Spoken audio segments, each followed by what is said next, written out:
Itu satpam itu yang meninggal 84 itu. Tuh, satpam meninggal. Oh, seorang satpam. Iya, yang satunya itu. yang Yang Habib jadi itu. Alawiyah. Jadi yang satu seorang satpam, yang satu seorang penjagal kambing. Bahwa dari makam-makam yang disebut wali pitu itu, ada juga jangankan wali, makam aja bukan. Dan sudah saya bongkar satu yang ada di Keramat Gunung. Itu sebetulnya ada gundukan sarang semut sebetulnya. Assalamualaikum warahmatullahi wabarakatuh. Salam jumpa, salam sejahtera untuk Anda semua. Salam persaudaraan dari kami Aras 9 Channel. Ken kabare? Kurang lebih seperti itu bahasa Bali untuk menanyakan apa kabar. Semoga Anda dan kita semua senantiasa dalam lindungan Tuhan Yang Maha Kuasa. Dan saya tak bosan-bosan mengucapkan terima kasih atas respon positif Anda terhadap konten kami. Oh iya, juga ada yang memberikan jawaban terkait dengan arti kata duli. Terima kasih sekali atas jawabannya dan sangat bermanfaat.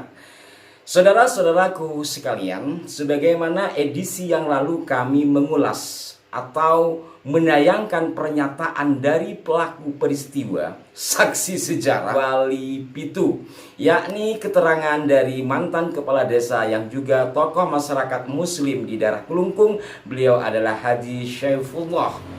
Kebetulan sahabat kami Zen Imanadi masih di sana, masih di Bali ya. Juga ada Kiai Haji Alwi Nur Alam serta ada Bu Dr. Widyawati. Maka dibahaslah asal muasal adanya wali pitu tersebut. Kalau saya mengamati dari keterangan dalam blog Al-Jamali Jawa Madura Bali yang menjelaskan bahwa pencetus atau pembentuk wali pitu itu adalah Habib Thayyib Zain Arifin Asgaf berasal dari Sidoarjo, serta yang disampaikan oleh Kiai Nur Hadi Al-Hafid ketika ada acara bersama dengan Kiai Imad dan telah kami tayangkan di sini, serta penjelasan yang disampaikan oleh Haji Syaifullah, satu sama lain saling memperkuat, yakni bahwa wali pitu itu adalah satu upaya untuk mendorong pariwisata.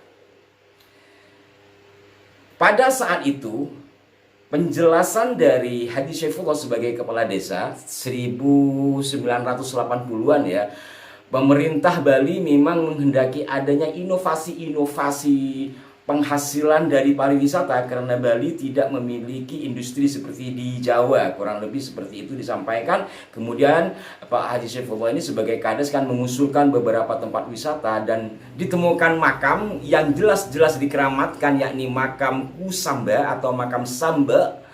Bak Gayung bersambut bersamaan dengan hal tersebut datanglah kiai dan tour leader dari Jawa yang juga memiliki bisnis wisata tentunya. Dan dari sinilah seperti yang beliau sampaikan pada edisi yang lalu, pertama ya untuk mendongkrak wisata, kedua agar tidak melulu ke tempat yang sifatnya maksiat, maka makam tersebut diusulkan. Lagi-lagi Bak Gayung bersambut, tour leader yang datang dari Jawa itu satu diantaranya bernama Idrus. Dan dari Idrus ini kemudian datanglah Habib Thayyib Zain Arifin Asgaf. Habib Thayyib inilah yang kemudian membuat satu yayasan Al-Jamali dan ramai. Kecuali Habib Zain, sebenarnya ada tokoh-tokoh non-Habib juga yang menyatakan dua makam yang kemudian dikeramatkan dan masuk dalam lingkup wali tujuh itu. Hingga kemudian Haji Syaifullah mendapatkan teguran dari MUI dan cukuplah sampai di situ, kata beliau sebagaimana telah kami tayangkan. Nah, inti dari yang ingin kami sampaikan pada edisi kali ini, pertama bahwa wali pitu adalah buatan, dalam tanda petik adalah rekayasa untuk mendongkrak pariwisata yang sifatnya religi dan nampaknya cukup berhasil. Dan mungkin pada saat itu tidak terfikirkan bagaimana efek, dampak dari tokoh-tokoh yang diwalikan itu. Bahwa itu berimplikasi sangat luar biasa parahnya atas sejarah bangsa ini. Namun apapun sudah terjadi, sekarang tinggal dibenahi dan diluruskan. Itu yang pertama. Dan yang kedua adalah inti yang ingin kami sampaikan bahwa dari makam-makam yang disebut Wali Pitu itu, di samping memang ada tokoh yang benar dikeramatkan tapi tidak jelas identitasnya, kemudian dihabibkan, dibaalwikan, ada juga jangankan wali, makam aja bukan. Wong hanya sekedar gundukan tanah sarang semut lalu dikatakan sebagai makam wali, bermarga baalwi lagi. Kemudian juga ini efeknya luar biasa ya. Di Karangasem yang pernah kami tayangkan di sini, di situ dikatakan ada makam Habib Ali bin Zainal Abidin ya. Sementara satunya lagi dikatakan bahwa itu adalah makam Maulana Yusuf Al-Baghdi Al-Maghribi. Lantas siapa kedua tokoh ini? Itu satpam itu yang meninggal 84 itu. Tuh, satpam meninggal. Oh, seorang satpam. Iya, yang satunya itu. yang Yang Habib jadi itu. Alawi ya. Yang jadi Balawi itu satpam. yang Satpam jadi dulu. Hubungi Habib asli Zainal Abidin. Satpamnya itu Pak Ji. Enggak sih di Orang-orang sana itu Bali. ada yang apa ya nama-nama Arab ada memang di sana itu, cuman ya kita kaget jadi ini gitu loh, jadi rame gitu kaget ya. Jadi Habibnya. Ya. Orang India juga banyak kalau di Oh ujung. iya, anu sana itu. Enggak, asli orang India memang tinggal di sana, orang Muslim ada. Itu ceritanya. Kita juga kaget di sini. Nggak ada dulu ceritanya orang Arab di sini itu nggak ada. Jadi apabila apa yang disampaikan oleh hadis Syaifullah itu adalah benar, ini kan bagaimana ya? Bukan baalwi dijadikan baalwi, bukan keramat dijadikan keramat. Kalau saya melihat dari situs Jemali sendiri, itu kan mencari orang lumpuh, kemudian tidak ditemukan orang lumpuh, lalu ada informasi bahwa di sana ada orang Arab. Setelah dideteksi ternyata benar itu adalah seorang wali juga. Padahal sebagaimana disampaikan oleh Pak Haji Saifullah tadi, ya seperti itulah.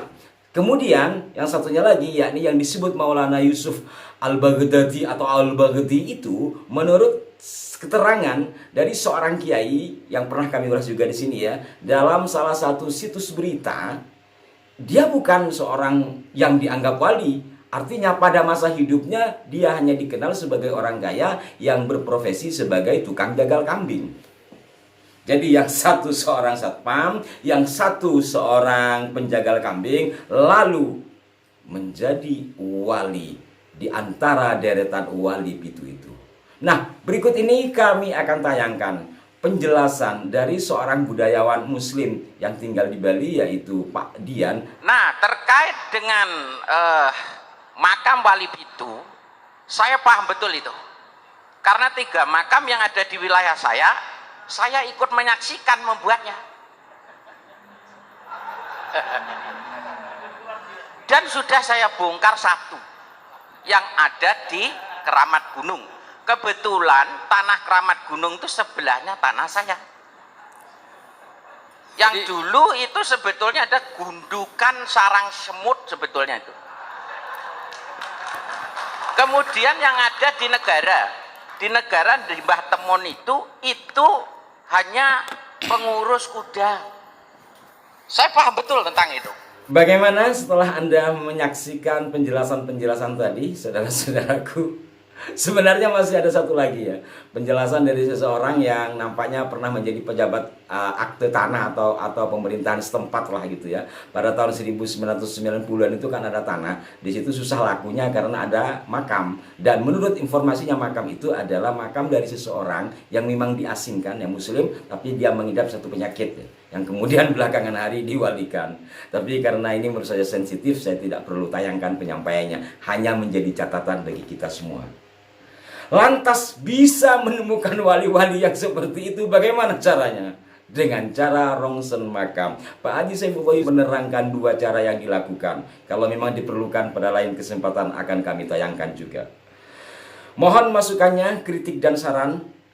Dan juga tentu kami berharap kepada pemerintah, kepada pihak-pihak yang berwenang untuk meluruskan hal ini. Bagaimana pariwisata berjalan dengan baik, menghasilkan perekonomian yang meningkat, tetapi ingatlah jangan sampai merusak kesejarahan kita. Karena pada akhirnya luluh lantaklah kita karena kadung mempercayai sesuatu yang sebenarnya bertabur kepalsuan.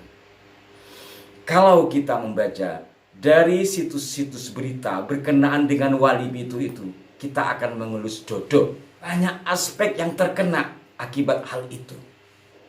Silakan bagi Anda yang penasaran untuk melacaknya dalam situs-situs berita, kemudian dikomparasi bagaimana dan seperti apa. Mohon maaf jika ada kekeliruan. Sampai jumpa. Wassalamualaikum warahmatullahi wabarakatuh.